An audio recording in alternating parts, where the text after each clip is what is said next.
Hi guys, and welcome back to Neil on Sunday podcast with me, Chris. And yes, I'm standing up again because we're doing part 2 of Red Light, Green Light, and I have to access my Roadcaster, which is in the middle of the desk. I'm also here with my beautiful wife. Hi. Hi, honey. Oh, you could really have taken over there while I fix my mic. What have you been up to this week? Choking on a piece of Twix.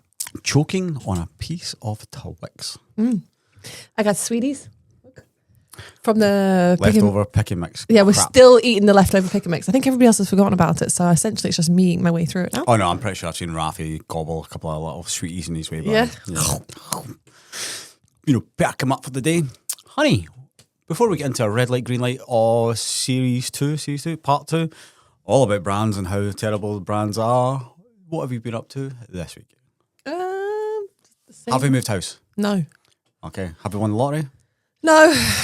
Has anything special happened? I really hope by the time this airs that we at least have a date in stone. We had a date in stone. It was the 11th of the 11th, which was a wonderful number. No longer. Nope. All gone. All gone. Oh well, there we go. So that's what we've kind of been up to, not really been up to this week. A lot of it right now is just Black Friday prep. I know, I'm a bit nervous.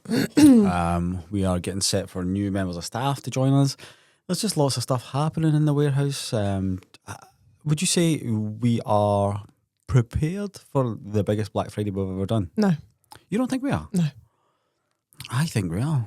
I don't think we are. I think there's other factors I letting think us down. kits need made. Yeah, we're on I that. think shelves need stocked like big boys. When's that getting done? That has almost been complete. A lot of stock, a lot of items were out of stock. A lot of colours were out of stock, so there was no point doing it. Like beetroot. Do you want to just share what happened with the new winter thing that's coming? Winter kits? Not really. Oh, you don't want to share it? Not particularly. Okay. Well, one of the colours. I wasn't talking about that. I was talking about the guys made them up, put the sleeves on and everything else, but there was a colour missing from them. Yeah, there was a colour missing because there was an issue with one of the colours. So that came latterly, and they made up all of the kits missing that colour, which was absolutely fine. Yeah. But then put the sleeves on them. Yep. Now, putting the sleeves on isn't the easiest. Putting the sleeves on and off, it's not that easy. It can be quite a snug. Yeah, they're designed to be snug with boxes. So they've gone ahead and done all that, and now they need to be all undone, and then put the new colour back The in. reason I'm bringing that up is I hate doing anything twice. I hate it too. I would rather just do it right the first time. Yep. Now, granted, if there is things you have to do, whatever. But recently I've had a lot of people say, we'll just do this. And I'm like, no. There's no point just doing something. Let's just do it to the best of its ability right now, and then we don't need to think about it ever again. For instance, right now, in Unit 4, there's 3 pallets of full gel polish collections that aren't being released until next year, which is, we're so far ahead of the game. Yep. But somebody said, there's a space in Unit 6 for them. Whereas I'm like, no. I don't want them in Unit 6 because they could be mixed up with other gel polishes. I want them completely out of the way right now. Did you do that yesterday? Did you put them out of the way? Mm-hmm. Did you take any bottles off of any of them so that I could test them? I believe that didn't happen. I did ask for it at least 50 times. You did, honey. Yes. And I thought that would have been done as soon as they entered the warehouse. And I have asked for that to happen, but it doesn't. That's fine. Things I'll climb up. Do you know what? I've not. You need to stop climbing. We are going to be having a health and safety meeting in the next week, maybe next week. Maybe we'll do it next week. Why? And do you know that we have to have fire? We'll have a fire drill every month, maybe every quarter. I think we decided because we need to be better. Yeah, honey.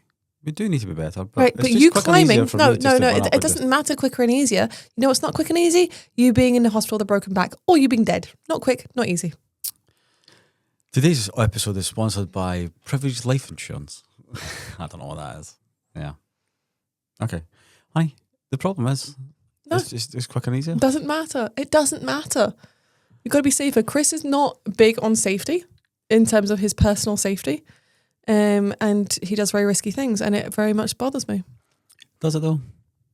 Yes, it's why I speak about it. Granted, when I was hanging off a pallet coming off a forklift the other day there, that was a bit sketch, but it was fun.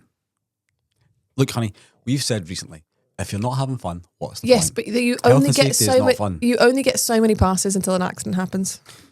Yeah, man. Mm-hmm. Oh, wow. Excellent. Excellent. So what have you been up to this week? Just shouting at Chris. That's what you've been up to this week. I had a bad dream about you last night. Do you want to share it? So we were on a cruise. Oh. You were taking cocaine. Is this a dream or a memory? You were taking cocaine Okay. on the cruise. I'm pretty sure that's illegal. And you were having sex with an older woman in like her late 50s. Oh, right, okay. And In front of everyone, or? it was just a whole thing. And then we were still trying to buy the house. And I was like, I don't want to buy the house with him anymore. And then like everybody came to see the house. And I was like, well, shame we're not going to have it anymore. I can't really remember. It was just really, really crazy. Sometimes I've been crazy dreaming recently. Sometimes I wake Rebecca up and she's like, oh, I had a bad dream about you. Yeah. It's the first thing she says. Like, Yeah. literally, she wakes up and she's like, I had a bad dream I've about you. always been a very, very vivid dreamer. Whereas if I wake up, generally sometimes... If I wake up. If I wake up.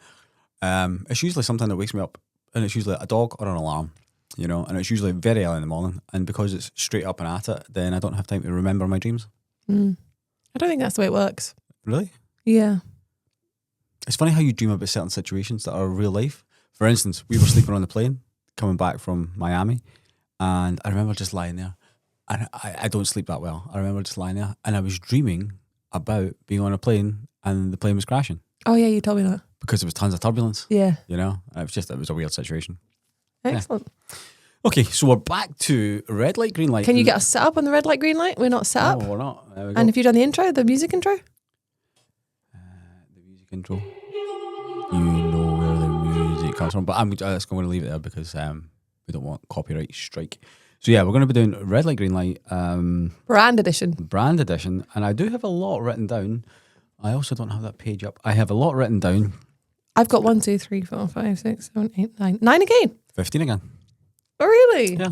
But I reckon we're gonna cross over. We didn't cross over a lot with the text at all, which was weird. we didn't. I think with the brands we're gonna cross over. I big think time. so, and I think we're probably going to have to edit most of this out because, let's be honest, we don't want to name and shame other brands. Right. Here's the thing. We're not about being down on other brands at all. We're just saying these are our personal opinions. That's all. Yeah. It's our red flag. We are in absolutely no way digging out any specific brands when we say these things. These are just our personal opinions. And all of these things, it's not like any of these things are only specific to one brand. Oh, no, there I've got are like 5 things here. There Nah, are I'm kidding, there are I'm kidding. loads of brands that these things are specific to, and it's just things that we notice. And yeah, Also, a couple of mine have, it's just a general industry thing. So it could be stuff that happens in the nail industry, but also happens in other industries as well. who's going first? Since I've got more, let me go first. Okay. A brand launches a hypoallergenic line but refuses to show you the SDS. I think that's a bit of a weird question. It's not a question, it's a statement. They release a hypoallergenic line, but if you, as a nail tech, ask for the SDS, they're like, we can't provide that. Okay, well, there's 2 things in that. The thing is, recently it's happened to us. Right, okay, well, my first question was that they won't send their SDS. So we'll do this one together, right? Because Okay. your question's a little confusing. So they won't send their SDS, or they will as a gesture of goodwill. Red light. Red light. Double red flag. on Double that one. red in it. It is, if somebody asks you for your SDS, it is a legal obligation for you to provide it to them. It's not a legal obligation for you to have it available on your website. Although I think these days, I think there should be some sort of regulatory reform in terms of the cosmetic industry. And I think if you sell cosmetics, be it nail products, be it face products, whatever it is, you should have the SDS readily available on your website. But a lot of brands don't. But I would say actually these days most brands do. Yeah, they do. Most. There's one I can think of in my head that doesn't, and I cannot for the life of me understand why they don't. But most do, which is excellent. But yes, it is their obligation. So what Chris is talking about is I have samples from many different manufacturers, and they're kind of just sitting there for the right time. I've maybe played with them a little bit, and then I'm starting to think, right, I'm getting a bit creative. I'm looking for something new. Try my sampling again. So we'll start with different manufacturers' base products, and then we'll go from there, and then we'll make our tweaks and alterations and stuff like that. The thing is, for Rebecca to be able to make tweaks, she needs to know what the product, what ingredients are in the product. Yeah. Makes sense. Well, if I'm making a chemical tweak, then yes, but we'll obviously make tweaks to its physical properties as well. So a manufacturer that we found, they are based in Europe. And I really like their products. I tested their products for the first time 7-8 months ago. Just counting on the pod, guys. I'm always counting. 7 or 8 months ago, probably the most insane self-leveling product I have ever used. Now that's saying that, and I love our products, especially Gel and Duragel for self-leveling. But this was like magic, and they won't give me the SDS. And this is somebody we have a high annual spend on UV gels. This would be very profitable for them to engage with us. But please understand, I cannot give you the SDS. But we don't understand that. I don't understand. I'm asking for the SDS and not asking for the Inky. So the difference between the Inky and the SDS is the Inky gives you the ingredients and it'll give you a more in-depth breakdown, whereas the SDS is just highlighting the hazardous substances. And that's what I'm looking for. I'm looking for anything that is... A skin sensitizer. Yeah, but essentially that's what I'm looking for. Because there's certain chemicals that I won't use. There's certain chemicals that I'll only use in certain percentages. There's certain chemicals that I won't use together, etc., etc. They won't give it to me. And I've gone back to them. I've said, you are legally required. I don't understand what the problem is. I'm only asking the SDS, not the Inky. Well, what have you got to hide here? Like, what's going on? Oh, no. So they're expecting me to place an order with them for probably tens of thousands of euros without seeing the ingredients. How does that work? It's wild. For me, that doesn't work. I can see a time where that did work, where brands and people weren't conscious about allergies. For me, that does not work at all. They're like, just tell us the chemicals that you don't want to use and we can tell you if it's in it or not. That's like going to the gluten-free aisle in the supermarket and not reading the back of it for other things that you could potentially be allergic to. Yeah, I don't understand. Like, that's a major red flag to me. I can't. Instantly, if somebody is withholding information that should be freely available, it's a red flag. Yeah. And you probably just should move on. The problem is the product's so goddamn good. Yeah, it's very concerning. I don't really know what to do about it. I don't know if I should phone them. Or get it reverse engineered. It's not that good. I've got other options. So yeah, there you go. First one, we kind of did that one together. If they won't send you their SDS or they're very cagey about it, you got to unengage with them immediately. There is a reason. They might not have them and they might be hiding something. There's absolutely no reason for them not to have that. When it comes to like SDS, I'll just be honest with you guys. Like, we get an external company to make ours up to our like specification. Sometimes Rebecca will send them to me and I just forget to do it. Yeah, so if somebody asks for the SDS, I'll be like, sugar, honey, iced tea. And I'll get it done as quickly as possible. We'll get it over to customer, you know? And if that was the case, if that was a situation with them, and they didn't have they had the Inky, but they didn't have the SDS. Oh, but they definitely have to have it because they've manufactured it. They definitely have to. Surely you would just be honest. You would be like, I don't have it right now, but I'll get it to you, you know? Yeah, there's a newish brand that is out right now and they are not providing SDS to people. Right. Nailtex have been reporting to me, which is very peculiar. Very peculiar. Is it the brand that we think is actually another brand in disguise? No, it's not that one. Oh. No, they're visible. Okay. Yeah. All right. So, you next, honey?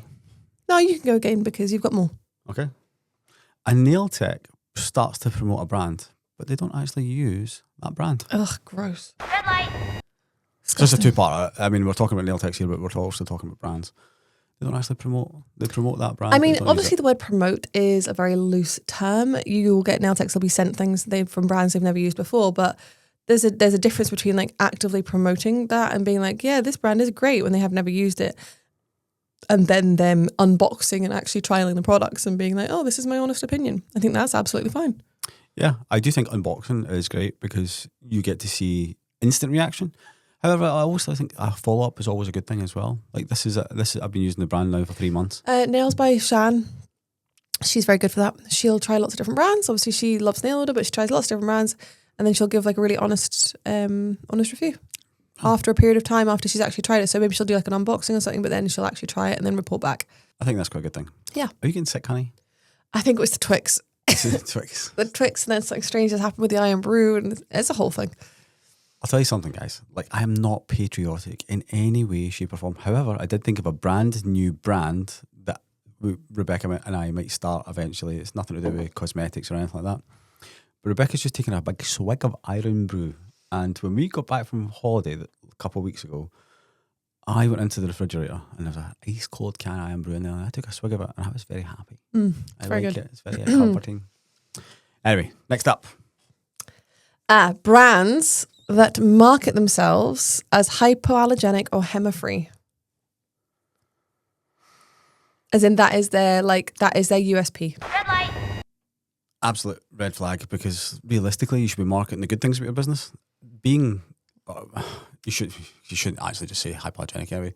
But if that's the only good thing you've got about your business. I know, that's how I feel about it. I'm like, yeah, I absolutely detest the term hypoallergenic in the nail industry now. And I know we used to use it, but we have talked about this and we were wrong, and we now use the term -4. I do not like it. I do not believe it has a place. HEMA-free, you can absolutely, of course, use. You're just stating a fact. It is free from HEMA. Like something hypoallergenic is incredibly misleading. It's just such a loose term, which is just so open to interpretation because it has no direct definition. Yeah. Other than less than, but a lot of people don't understand that. They don't actually know that. So I don't like it when brands just bang on about we're hypoallergenic, we're HEMA-free, blah blah blah blah blah. Like, number one, HEMA is not the devil. So saying that is just perpetuating the idea that there is a big problem with HEMA. I think actually most of our problems are not even with HEMA anymore, to be honest. For sure. Sorry, I cut you off. You were going to say something.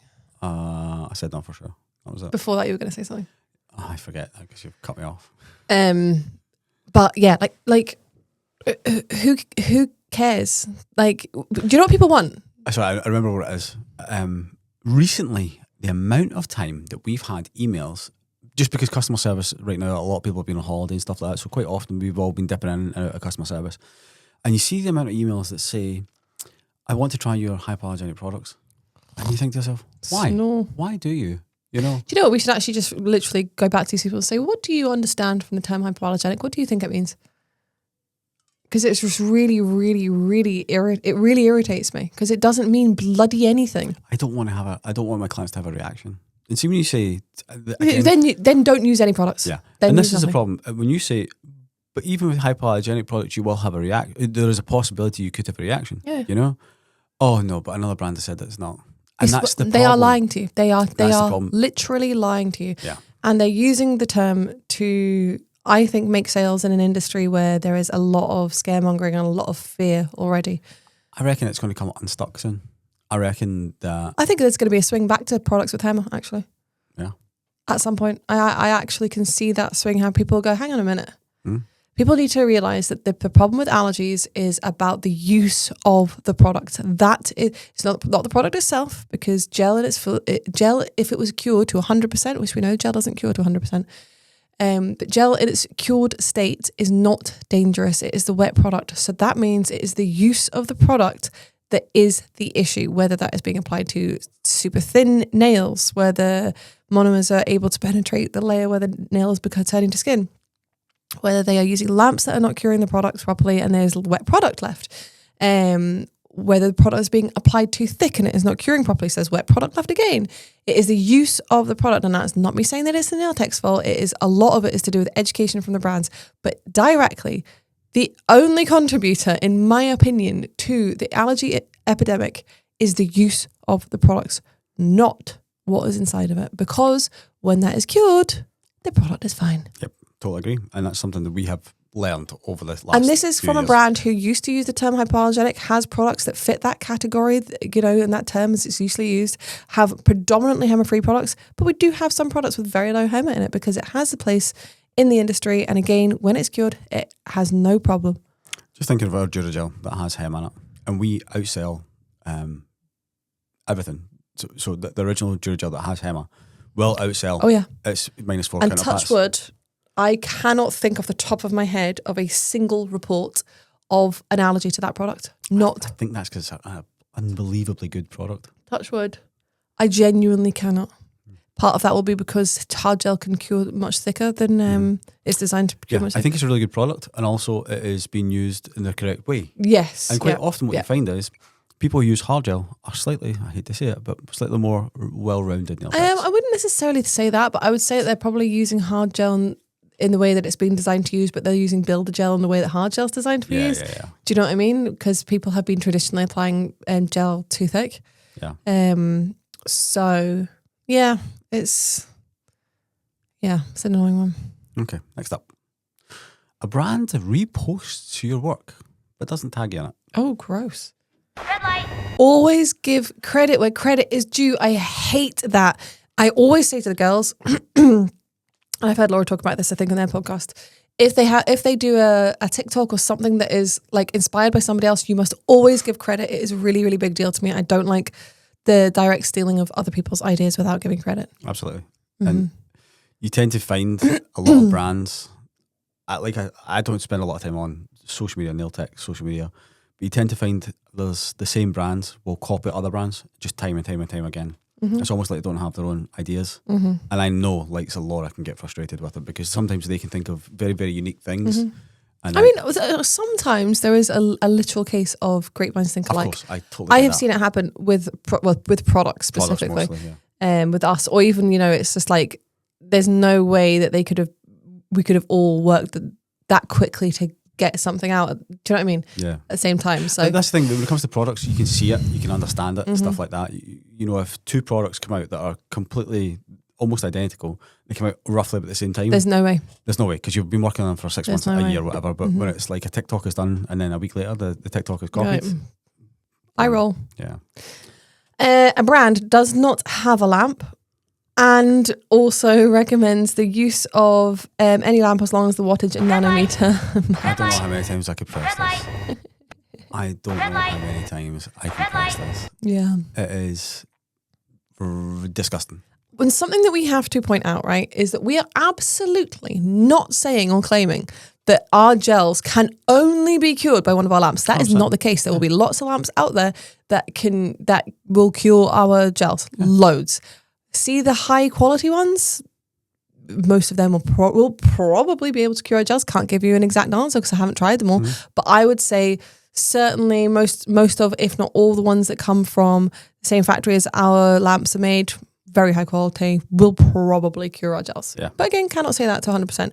Then you've got the low end of the market, right? It does not matter how many watts it has. It does not matter how many nanometers it has or the wavelength range or anything like that. It does not matter at all if it's AI or how many buttons it has or whatever it is.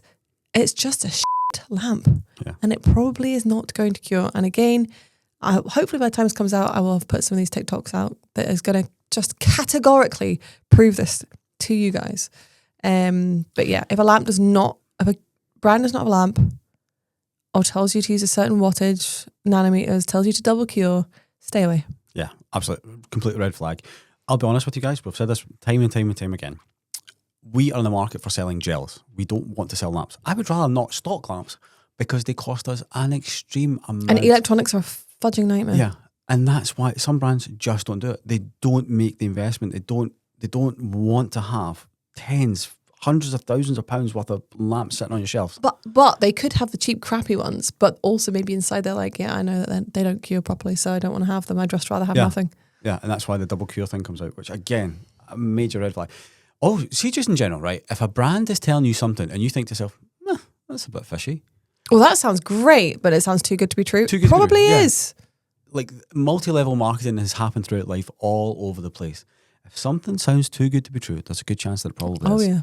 And I'll tell you something right now. Our friends in China can sometimes exaggerate things to make them sound slightly better than they are, especially on the box. You know? This radio is 1,000 watts. And you get it, and your little Alexa speaker is louder than it. It doesn't matter to them. Do you know what I mean? And this, again, a lot of brands might fall for this sort of stuff, but you've got to do your own research. Oh, you know? yeah, for sure. Like, for instance, we've been doing a lot of research in lamps, just in general, recently, because we are trying to find a cheaper alternative for you guys. It just can't happen. It just Doesn't can't exist. physically happen because Not at this good point. quality products, you got to pay. You got to pay to eat. You got to. You got to have pay. that as like a soundbite. Yeah. You got to pay to eat. I'm going to clip that up now, and that'll be it. We'll use it in future. Nice. Excellent. Okay. Brands. Is it me? That's me. Oh, that's you. Oh, no, hang on. Yeah. It was you. I'm sorry. Go. No, I did the whole brand didn't tag you. No, and then I did doesn't have a lamp. Oh, all right, okay. You apply to be a brand ambassador just for the discount. Right, that's not the brand. That's on the nail tech. Number one, brand ambassadorships old news. Probably shouldn't exist anymore. I don't think they really do anymore, do they? Well, they do. They do, but I just don't think they fit in today's society really anymore. At the end of the day, if you can get a discount on something, go for it. Right now, we're obviously trying to kit out this house, and I said, keep saying to Rebecca, we'll get that cheaper somewhere. We'll get that cheaper somewhere. And sometimes you just can't. Sometimes get a you discount cannot. code. Just try and get a discount code, you know? But trying to be a brand ambassador or something just so you can get a discount, what's the point? Yeah. Because being a brand ambassador, we've done a pod about this. I'll link it and it'll be popping up on your top right of your screen just now. Being a brand ambassador can be quite a hard task. It can to do. be, and it can really hold you back as a nail tech. 100%. You know, it's just the relationship can become very stale very quickly. Okay. You never see the owners of the brand where you never see the owners on social media. I am going to go for, Green first of all, light. Oh. Red light. and then second of all. Whoa. And it's a two-parter. How is this green? Go. Because a lot of people just don't want to be in front of the camera. You know? They want to be able to create the beautiful products that you create. They just don't want to be in front of the camera. Yeah, but do I want to be in front of the camera? Is that something that I set out with it as a goal? No. Yeah, but you're comfortable with it. The thing is, you are very articulate. You come across really well. I think a lot of that's to do with your honesty and the way you're just you. I don't know. And a lot of people can't be that, honey. I just feel like a brand where it is very secretive who the owners actually are, to me, is a major red flag. It's like, what are you scared of? So you've got brands like us, you've got brands like Hono, etc., where the owners are very, very obvious. They are on camera a lot. You know exactly who is behind that brand, right? And that's becoming a lot more popular these days, and a lot more commonplace. yeah, and it's for good reason. Then you've got brands like the Jabba. You know exactly who the owner is. She's not on camera all the time, but her who she is made very aware, and you see her sometimes. Daisy. Who? Then you've got brands. You don't have a clue who owns them, and even when you try to dig into it, it's not obvious. Those are the ones I would be worried about. But why? Why worry about it? Because if you aren't willing to put your face to something, there's a reason for that. I can think of 2 brands off the top of my head. Are they... Do you want to name the brands or not? Absolutely not. No. Right. So if that's the case, are you wary about these brands in any way? Am I? Oh yeah. Oh, yeah. Oh yeah. They're well-known brands. No, but are you wary about them? Oh, wary. I just think it's suspicious. Is To that what you're me suspicious about, or personally- are you suspicious about other things? And that makes your suspicions even more suspicious, or? I would say, looking at them as a whole, there's something suspicious. Right, okay. That's what I think. Oh, okay. Because you got Glitter Bells, Annabelle. You know who's behind that.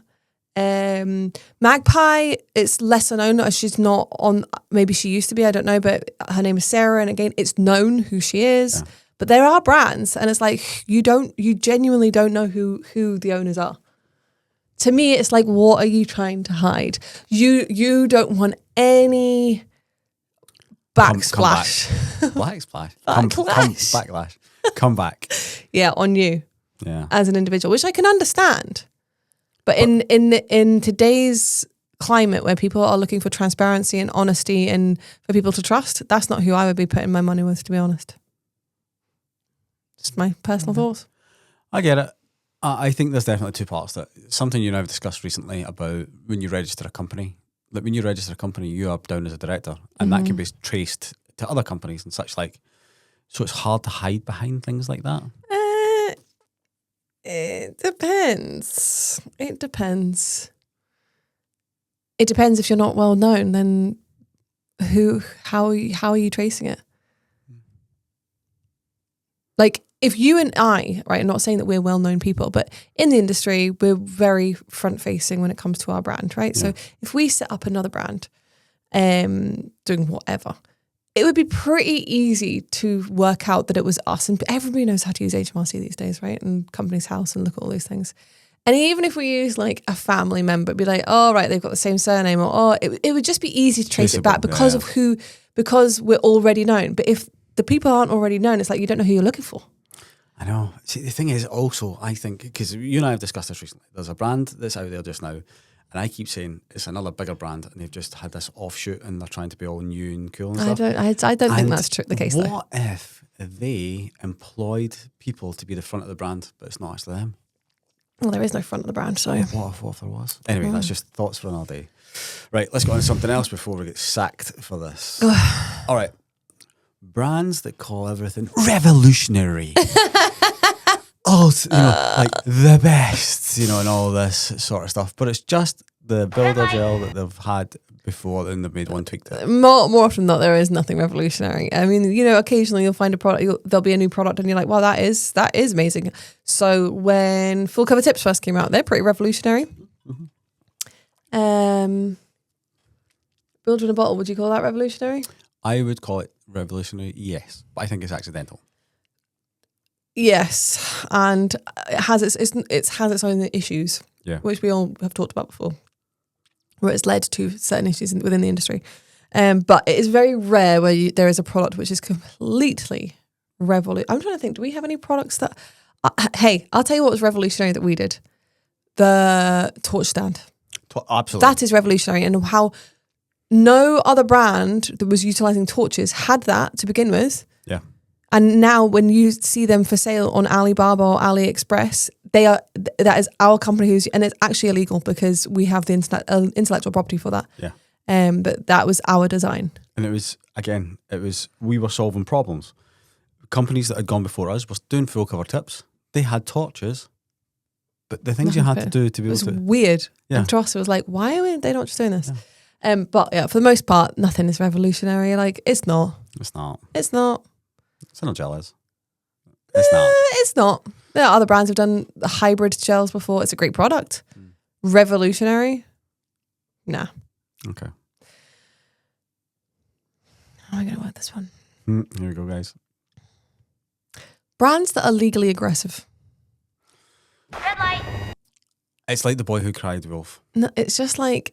If somebody threatens you with legal litigation, for the most part, two things.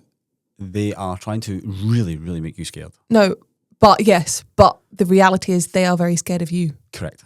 Off the top of my head, I can think of 3 brands that are quite legally aggressive, but I'm sure there are more. It's just who you know and what you know from a personal standpoint. If you know about this information, things we're talking about is things like trademark infringement and stuff like that. Product names, the use of the name, stuff like that. Yeah. It's usually around design or trademark in terms of names. Yeah, so IPO or design. Yeah, it's usually around those types of issues. But who cares? I know. We've got brands out there who are like purposefully using our product names to piss us off. Whatever. I always look at Aldi, and I think they are marketing geniuses. They are. They Absolutely are. So, for instance, they ripped off Brewdog's beer, right? So, Brewdog are known for their beer called Punk, and Aldi started one called Anti-Establishment, which Punk and Revolution, that whole thing made sense, right? And Brewdog tried to sue them, and Aldi won. And as did Aldi win? Yeah. Wow. And they turned, or basically get thrown out of court, right? From what I've read, I've not researched this. That's just off the top of my head. And then Aldi turned around and said to Brewdog, "We would like to use you for our beer, and let's create one together." I love that because do you know that shows Aldi is they're really not grudge holders. Yeah. They're not. They're whoever is at the top there in terms of marketing and product development. There is some fun people in there. They literally, they constantly go after M&S because M&S are suing them just now. Constantly just go after them on social media. It's so funny to watch. But who looks worse? Exactly. M&S? Yeah, 100%. It makes M&S look petty. Yeah. Like, it makes you look petty. Like, whatever. Do you know what I mean? Like, very few ideas were completely unique. Yeah. Do you know what I mean? Like, we all take inspiration from each other. But yeah, let's try not rip things off exactly. Let's make little tweaks on them, little tweaks. Do we think that the Anti-Establishment and the Punk tasted exactly the same? No, of course they didn't. If I'm honest with you, the Anti-Establishment actually tastes slightly better. But the beer that they did together is called Ald IPA, which is ALU. No, ALD? ALD. So ALD than IPA. IPA. So it's like It's just a play on the words. Very It's clever. clever. The thing is, I know Brewdog make it because it says on it, made by Brewdog and stuff like that. It's funny. It's good. I like Yeah. it. It's good. It makes me feel happy. Whereas litigation does not make me feel happy. I don't think it makes anyone, and nobody wins. Yeah. Okay. I've written this one down, but I don't know why I wrote it down. Okay. So I'm just going to move on. Brands have tools or items that are exactly the same as what you can get from Amazon, but they charge you more. Right. I'm not giving my answer just yet. I need to ask a further question. Go on. Are they actually exactly the same? On face value. I can't give an answer. Well, the thing is, No. quite often... I'll tell you where the red quite- flag is. The red flag is actually with the nail tech who believes that that's the case, that they're exactly the same. Because there are cases where they are not exactly the same at all. Just because something looks the same on the outside doesn't mean it's the same on the inside. Lamps, particularly common. But there is the case where brands are just generally way overcharging. Way, way, way overcharging. Which I think is wild. Because realistically, right now, one of our major competitors is cheap things. You know? Every time we create, we always think to ourselves is, how can we market this at a decent price for a nail tech? You know? And if we buy the actual raw material of the product, Who's the major competitor? Sorry? Who's the major competitor? Cheapness. Cheapness is. Oh, cheapness is it? Okay. Yeah. So anywhere you can get things cheap, Shein, Temu, Amazon, eBay, anything like that. We always think to ourselves, can you find something similar to this but much cheaper on those products? Because people will just go look for it. They'll just do a reverse image search, you know? And that's where you become unstuck. I think it is insane that some brands charge, I don't know, way more. Perfect example is lamps. Yeah, yes, I think There are brands that charge way. So the lamp manufacturer that we use, they make lamps for some of the best brands in the world. As we've already said, they make the best quality lamps in the world as far as we can tell. So when we were deciding on which model to go with, you can get your own model made, but it costs a lot of money, and probably about 40 grand just for the mold. That doesn't give you any lamps, it just gives you the mold. So at some point it's maybe something that, you know, that we would like to do. Yeah. But not yet. So when we were choosing our lamps, of course, we were asking about price, about this, that, you know, you take into consideration size, etc., etc., etc. They do the testing to make sure that your gels will cure. And you can make tweaks to intensity, etc., etc. as well. So great. But making those tweaks to intensity and stuff doesn't change the price. So we know how much all those base lamp models cost. And then we'll look at other brands who are selling a base model that costs exactly the same as our base model, but they're charging heaps more. And you're like, that's annoying. Yeah. Makes you think how much more are they charging for all their other products. Exactly, 100%. But I think it does, it's not good for the industry overall, because lamps are one of the biggest barriers to entry, like They you always say. absolutely are. So if we can all just bring the price down a little bit, basically what it means is, for me, is that brand probably doesn't sell a lot of those lamps. They don't want to shell out. Oh, no, I bet you they do sell a lot of them. You think? But do they truly care about safety if they're making the barrier to entry so high? That's the next problem, because Question. realistically, you might love those gels, but you can't afford the lamp, so you're just going to go buy a cheap lamp, and all of a sudden the gels don't work quite in the way they should. Yeah. You're causing yourself problems, you're causing your clients problems, you're causing, as a brand, you're causing your customers problems, you know? It's just a lot of problems that could be rectified by knocking 100 quid off it. Yeah. Brands that are non-responsive. Did you press the button? I think I kind of did. Okay, go. Brands that are non-responsive, so they don't respond to socials / emails. Red light. Still waiting an email back 7 years later. Actually. I think I'm going, oh, should I tell a secret? Should I tell a secret? Oh, What is a secret? I'm going to tell a secret. Right. Like I said earlier, customer service, a lot of people have been off on holiday recently, and we've all been dealing with customer service things. And staff have left, etc. Yeah, whenever we can, right? There was a customer who called up, and they were supposed to get their delivery and the day before, and they hadn't had a delivery. And I said, well, it looks like it's booked back on for a van today. And they're like, can you raise an investigation? Because I think it's not going to come out. It's not going to come out. I explained to her that I couldn't do it and everything else, just because it had been too early. And I said, but don't worry, what I'm going to do is I'm going to keep tabs on it, right? I did not keep tabs on it because I knew that parcel was going to come out to the customer. And realistically, all they had to do was just wait. And I think a lot of times we could ignore the emails because they'll rectify themselves. This is so true. And we were speaking about this when we were doing interviews the last couple of days. We pride ourselves on our customer service and being as responsive as we can and providing the best level of customer service. And we have made a rod for our own back with that. But you got to continue, in the same vein because that's what we pride ourselves on. But you are absolutely correct. People could, because the amount of times, say it's been over a weekend, and they're like, my parcel's around, then it's, my parcel's here. You're like, oh, Jesus. Moreover than not, they've emailed, they've called, they've texted, they've sent a WhatsApp. A carrier pigeon has just arrived and it says, my parcel's not here. There's a Facebook, an Instagram, a TikTok. You give them a call back and they're like, I don't worry, it came this morning. Okay, yeah. It's But brands being responsive is really, really important because, if they're not responsive about the silly things, they're not going to be responsive about the serious things, and if you need help, and like Chris said, brand that we used years ago, still waiting for a response for things, they just didn't bother. And I'm like, God, how good to be you. Like, we have to respond to like, why was there not 14,056 particles of glitter in my bottle of gel? That's what you advertised. There was 14,055. Do you know what I mean? Yeah. I think for us, it's we always say this, are you able to sleep at night? And if there's tons of complaints or questions or something going on and you just ignore them, surely that must keep you up at night. For some people. Right, before we get sacked again, let's move on to the next one. A new brand pops up and they are selling Pro Gels, professional only products on Amazon and TikTok and everywhere else. You've taken one of mine. Well, mine was unlocked websites and tick box websites. Boom, boom, boom. Yeah. I think this is a new thing, right? See, the availability to be able to sell on TikTok, and I think a lot of people, we discussed this before, hit and run.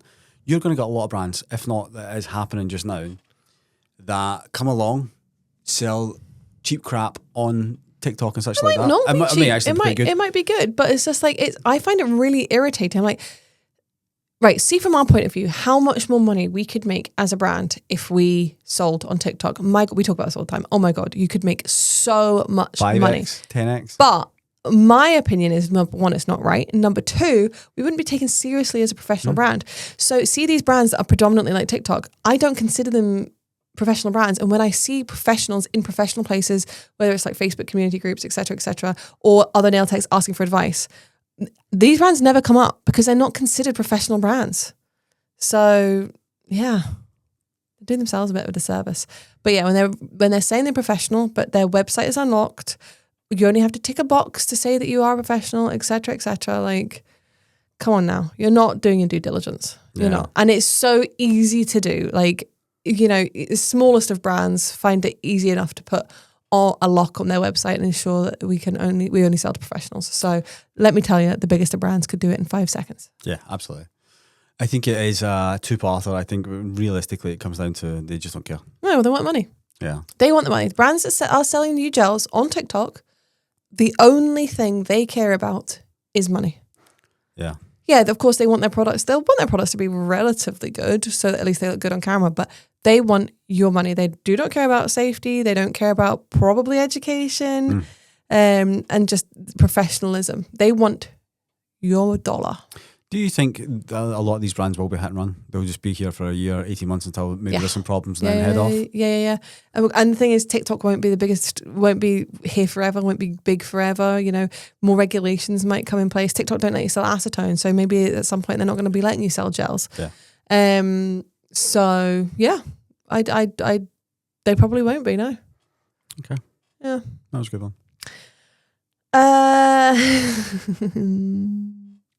This is an oddie one. Brands that advise how many sets you can get out of a bottle of gel or a pot.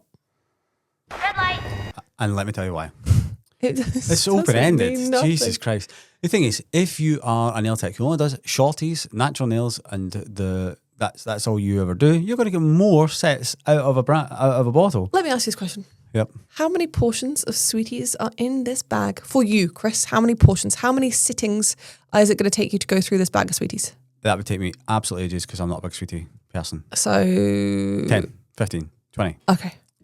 Rebecca, how many portions of sweeties, for those who are listening, it is a bag of pick and mix sweeties. How many portions is this? 1.25. Genuinely, 1.25. It's a night and then you wake up the next morning and you've not finished. It's not a night. I'm going to start it through the day and this will be in the car. So I'll snack when I'm driving home, then I'll take it out the car. This is 1.25. You know, there'll be some shrapnel left over. Okay. 1.25. Do you see the difference? The difference is that we are different individuals and it's exactly the same for your customers and exactly the same for you as a nail tech. The way that you use the product, the nails that you're putting it on are all completely different. And that's why you'll get some brands that'll be like, yeah, you can get between 25 and 450 sets. What? Mm-hmm. What does this mean? Well, it's true. It's true, but it doesn't mean anything at all.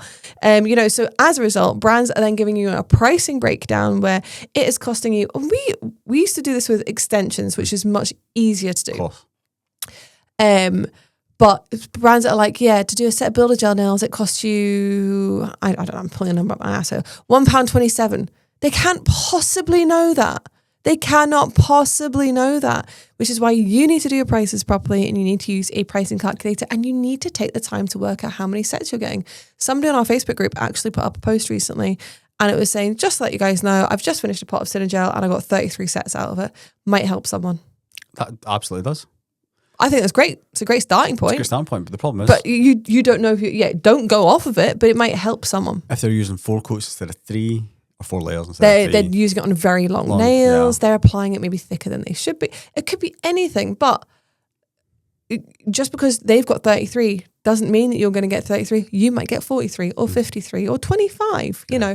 So, yeah, it is very, very individual to you. And brands, they are plucking that number out of their ass. It means absolutely nothing. If they said, we have done a cross-section of research on 100 nail techs using these products and this is an average. And this was the average. Yeah. That would be completely different. Completely different. Also, oh my God, that's another one. I'm adding another one. Okay, you're done. My turn? Yeah. Okay. Using AI to plan or create content. Oh. For the first part? For the first part? Green light. The second part? Red light. Oh, so when you were used to create thumbnails using AI to generate the images. Oh, it depends on the content. Oh, see, there you go. That's changing things up. It depends on the content. You want to take that back if you're again? making nail content, then no. That I wouldn't call that content. Oh, we're talking about brands here. Yeah, but I wouldn't call a YouTube thumbnail content. I would call the YouTube content, Okay. the video. I wouldn't call that content. I do not. Brands using AI to make images of gel on nails or acrylic on nails, whatever it is, on nails is Misleading? it's very misleading and is dangerous. Because nail techs end up having a really Unhealthy relationship, kind of like really skinny struggling with bodies. words here. Yeah. I think basically what AI is doing now is the same thing that Photoshop has done for the last 20 years. But on steroids. It is making something look unbelievably perfect in the same way that Photoshopped models look great, you know? Yeah, except AI can do that without even starting with the model. You don't even need to start with the model. Yeah. For instance, we have seen some content that is basically an AI generated image of a of a hand, of a finger, of a nail with a colour on it that matches the colour. Yeah. But it is so incredibly flawless that it is unrealistic. And most of you guys are probably looking at it thinking it's real. Yeah. And then you've got this unrealistic sense of how the nail should look. But nobody ever did those nails. Those nails haven't been done because those nails don't even exist. So, yeah, I do not like brands using that to create that type of content. To plan content, to make, say, stories would be okay, but as long as you're not like generating hands. Because also it's dangerous because it gives people body dysmorphia. Yeah. Why do my hands not look beautiful like that? You know, why is my skin not flawless like that? Why are my fingers not long and thin, etc., etc.? To plan content, probably very clever. I mean, it's not something that I've ever done. Maybe it could actually help us, but sure, use all the tools at your discretion to be able to plan and schedule and make things as seamless as possible. I think if you're not good at things, AI can definitely help fill the gaps. You know, for instance, I'm not the most creative writer, so when it comes to doing the content for these videos and but do you then go in and edit it and change it? Well, what I do now is I give it more prompts. Yeah, but you still need to change it. It's very, very obvious when something is written by AI. Well, if you go back and look at any of the descriptions, you will see that. I'm sure Laura's already pulled you up on this. Well, she did, but I changed my ways. I did. I changed my ways. I made it more relevant to the actual subject matter. I think they can give you a good base, but I would never just copy and paste something from AI. I would always go in and edit it, no matter what it was. Yeah. To give it that human voice. Even just to say that you've done a bit of editing. Yeah. Yeah. But I think now prompts is more over, being creative with your prompts. Yeah. Brands that have Facebook community groups and don't allow certain posts or delete them. You're sort of all negative today. Red light. But hang on, I'm going to go for a green light because I wish that was. But a red light. Realistically, like the only things we really censor are things that are dangerous to the group.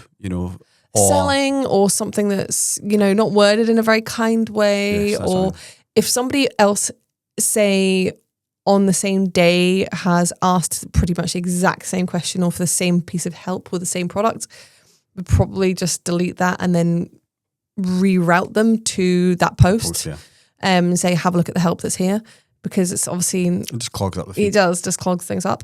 But it's very common. I've seen people talking about it recently about another brand. They're like, yeah, my posts never get approved. And I'm like, that's crazy. And you still buy from them? Because they're trying to paint this perfect picture. Nothing's perfect. A lot of stuff in our group will be negative in terms of it's people having issues. But we know that's not because there's a problem with the product, but there's somewhere that we can help these people. I think also that if you have an issue, that quite often other people may have the exact same issue. If you can help one person, another 10 people have not piped up about it, but they're having the same issue, and they read the help, all of a sudden you're helping people. It is a community. It's like we always call it the no fam, Yeah. I think if people don't allow posts and such like, especially when it comes to other brands and stuff like that, it's not very transparent. It's not. And that's a definite red flag. Definite. Okay, here's a controversial one. Paying influencers more than your educators.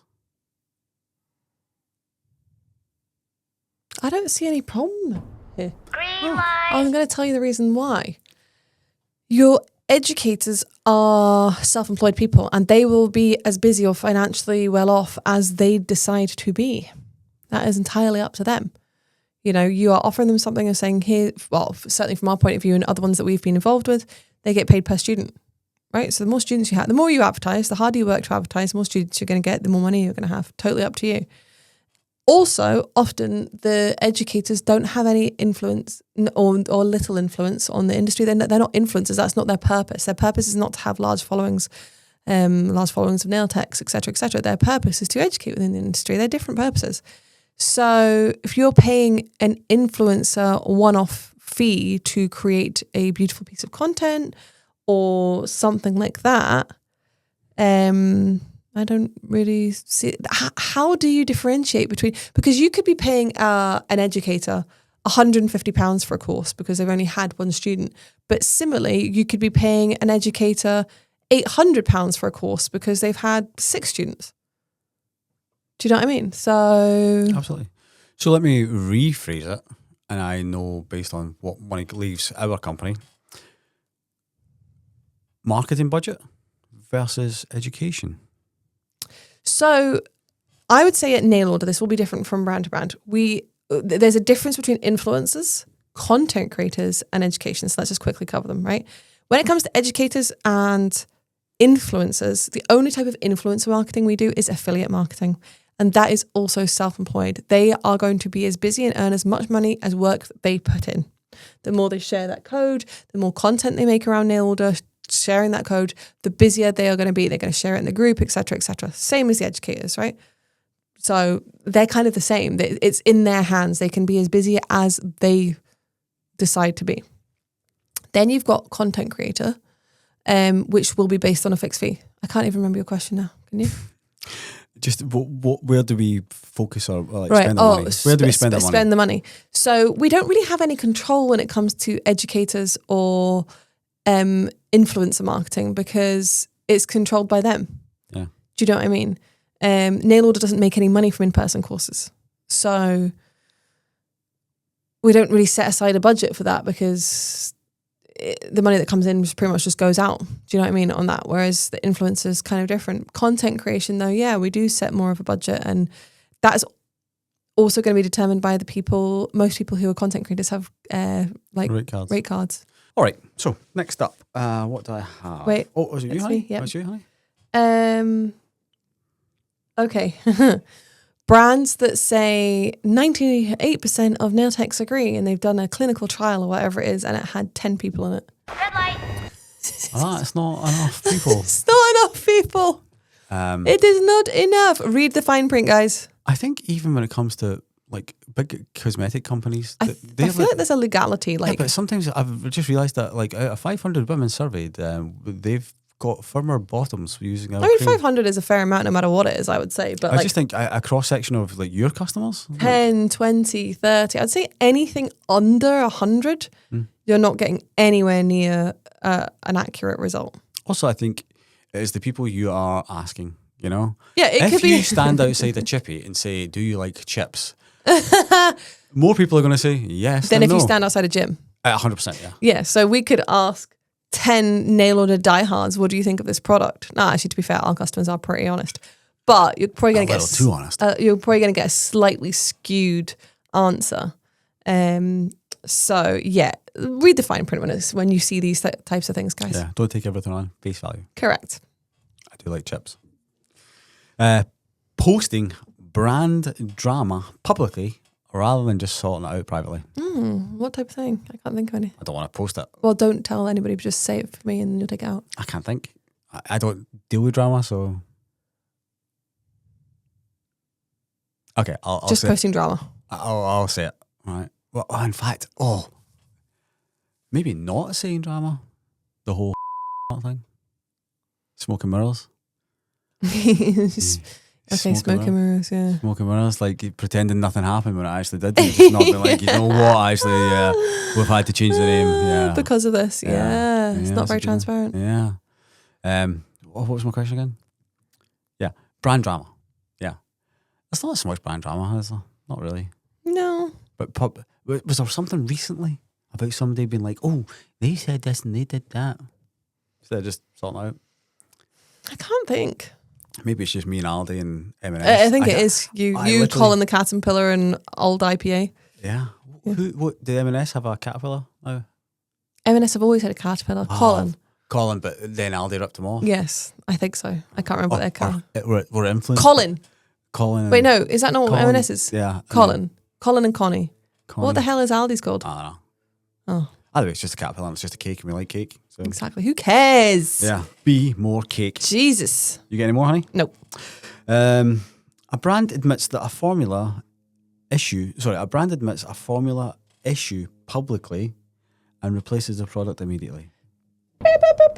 Any sort of accountability is always going to be a green flag. Any sort of accountability. You guys know how hard it is to admit when you're wrong or admit when there is a problem, especially on a grand scale. So any brand that you see doing such a thing, big fat green flag. They are not trying to hide anything from you. Yeah, and realistically, probably what's happened is when they've had samples or been in testing, that product's been completely fine and a batch has been made and there's an error with the Sometimes batch. when things are scaled up, Yeah. you know, there could be a million things. It could be a packaging error that has caused problems. It could be just something being scaled up. It could 100,000 different things. It's like, for instance, Exactly. our acetone bottles, when we got them done and we got them powder coated in colour, we didn't think about it. Acrylic monomer. Monomer. You Sorry, said I said acetone. yeah. Sorry, I meant monomer. And it just fell apart. Yeah, You know? not good. But, you know, sometimes that type of mistake will happen and it'll get to the customer. So, yeah, I mean, these things happen. Nobody is perfect. So, yes, I think that is actually, seeing a brand admit a problem, to me, is a very good thing. Yeah, 100%. Very good thing. Because it means they're aware of the problem and they're willing to fix it. Yeah. And similarly, you know, if you get brands who have been dealing with other issues, like I can think of a situation this year where I saw another brand talking about an issue that they had within the industry with another brand. They didn't name any brands, but I just thought the way that they dealt with it and talked about it publicly was quite demure. It was talking about a reason that they were having to change the name of one of their That's lines. what I was talking about before, brand drama. Yeah, but you didn't word it very well. That they were talking about a reason they were having to change a name of something, and I thought the way they went about it was really, really good. Nice. Yeah. Yeah, but then similarly, you'll get brands that'll have to do that, but they'll just pretend it's for other reasons. Yeah. So yeah. Okay, let's talk about brands more and brands within the same industry collaborating. Oh, hi. Green, Green light. black. Love that. I think working together, especially when good brands come together to create something even better or just as well. I think it says that nobody is too big for their boots in that collaboration. Everybody knows their place. Everybody knows that maybe somebody else is better at doing something than they are. Even though that each brand will know individually, oh, I could have made more money by just doing it myself. It's not always about that. Excellent. We're going to finish in a bit of... I can see you smiling. because I can remember when I was writing this, I just thought to myself, I'm just going to get this last little bit in. A brand that creates an amazing education platform or free app to empower nail techs. Oh, who would do such a thing? Green light. I think any brand that can empower nail techs or any brand that empowers their clients is a good thing. Any brand that is giving you as much free stuff as possible and free resources, I'm not talking about physical things, but free resources, usually educational, something business related, that's really good, a really green flag to me. Anything that can empower your business, you as a person or your business is definitely a good thing. Like, for instance, this podcast costs nothing. So all you guys have to do is just like and subscribe. That's all we you do gotta it completely for free. Completely for free. So if you guys like and subscribe, that just makes me feel good. It's That's like, all I need. does having a free pricing calculator benefit us financially? Absolutely not. No, it doesn't. But we hope that it benefits you financially. Yeah. Having client consultations on the app. No. How does that benefit us? Doesn't do anything for us. We don't get any of the information. I wish we could get the information. Oh, it's somewhere in the cloud. I'm sure BJ can. I don't think you can actually. I have no idea. I think it's actually, you cannot physically do it. I don't I think know. that's why I have to pay like extra money so that we can't see it. It's weird that we actually have to pay all these compliance like things for the app and stuff like that. Yeah, so it actually costs us money. It doesn't make us money, but we The just app hope costs us money, yeah. that everything that we do as a whole paints a really good picture to you guys. And you think, well, this is a brand that I can trust and a brand that I want to invest in. And yeah, that's the hope. It's a hope. It's a punt. We take a punt. That's the thing. We do this podcast for free. We try and fill your week, your day with good positivity. I mean, I know we've poked a lot of fun. I know we've had a lot of red flags in this one. The last one was heaps of bloody red as well. Yeah, and I think it's just we like to just do this. It's good for us. It's good therapy for us. But I think also it might just it might spark something in you and to think, oh, actually, I actually might change this, or I might do this, or I might change the way I do this, or I might go onto the nail order pricing calculator and adjust my prices right before Christmas. There you go. Yeah, You know, or I might go make a wish list of all the cool things I want to get in the Black Friday sale. there you go. Yeah, Go do it. go do it. When does Black Friday sale start? 3 weeks. No, honey. It's in 3 weeks. Now, but you've got to tell the people at home when it is. Oh, I don't know. 27th of November. November 27, 7 p.m. UK time on Instagram. She is there. We are going to have a great time. We are going to be in the office with all of the other staff. Yeah. Not all the staff, but a lot of staff. If that's the thing, we are constantly learning and adapting from many, many things. Last year, on Easter sale, Christopher sat down to make some tweaks to the website, and all of a sudden, what we call the mega nav, the navigation, just disappeared. You broke it. I don't think I did. I think something happened. And we broke it. I broke it, and I had to like clamber for like 20 minutes before just to get some basic navigation. And then there was like heaps of other issues. I was sweating so hard, and we were still on the live trying to go through all the offers. Yeah, So I was like, it was ridiculous. I've never ever been typing so fast. This year we're going to have all of the staff in. So this that year we if said, anything goes wrong, you guys have to come into work as well. anything goes wrong, we're going to be able to fix it. We'll but be a team. moreover, we've actually made this year probably the most simple, You're trying to make it more simple. than ever before. Yeah. To make I feel things like I'm in the easier mood for for you guys. complicating it a little bit though, but I know. I keep thinking I want to change it. I want to take that big number away and then just make 3 for 2s and stuff like that. Yeah, same. Anyway, guys, let us know in the comments. What would you like to see for future projects for Nail Order that are free on the app? Yeah, but also I'd really like to know what type of gels you guys want to see us making. Oh, right, okay. But don't a DM because our competitors will look at the do it comments. Yeah, in a DM. Hit us up on Nail on Sunday on Instagram, and I'll send you something nice Give back. us a follow. Chris has been working hard at like trying to I get do. followers. Although you've not done it in a wee while. I have have you? not. There's been some issues with CapCut being able to clip things up. Goddamn CapCut. Yeah, but you need to get that fixed because other people manage absolutely fine. Yeah. Great. Anyway, honey, that was a good show. What are we up to for the rest of the weekend? It's nearly 1:30. Holy Yeah, of course heck. it is. We're going home to have some Chinese food. Well, not actually. Do you know what we could do? Actually, so we're not, just in case you guys don't know, we're actually just back from holiday. So Yeah. we're still eating crap right now, right? Until Monday, you've got We had a Chinese 1.5 days left. We had a Chinese takeaway last night, which we've not had in bloody years. There is still some nasi goreng left, which is like fried rice with bits of chicken chopped up in it. What if I grab some eggs on the way home and I do is egg fried rice? I think it's already got egg in it. Yeah. Excellent. Anyway, should I do all those TikToks and stuff that I was going to do? I'll go home and play with the puppies. I was like, I've got a whole list of things I was going to do in here, but now I can't really be bothered. Correct. Okay. Well, thanks for joining us on the show this week. Remember, you can win £50 by sharing an episode, a screenshot of the episode of this on your stories on Yes. Instagram. Last week was an amazing winner. No idea how you. Either way, I need to remember that. So when I'm editing this pod today, honey, could you please remind me to do it? I'll tell you. Other than that, honey, do you want to get us? Oh, I need to go back to my actual screen. Do you want to As get always, us guys, be sure to like, to be subscribed, to be notified when we release our next episode, and have a great weekend. Soon to leave alone Sunday, all the tea getting spilled. Nail text, talking game, keeping it real, y'all gon' feel. From the signs to the drama, every secret they reveal. Stay sharp, stay tuned, man, you know it's the deal.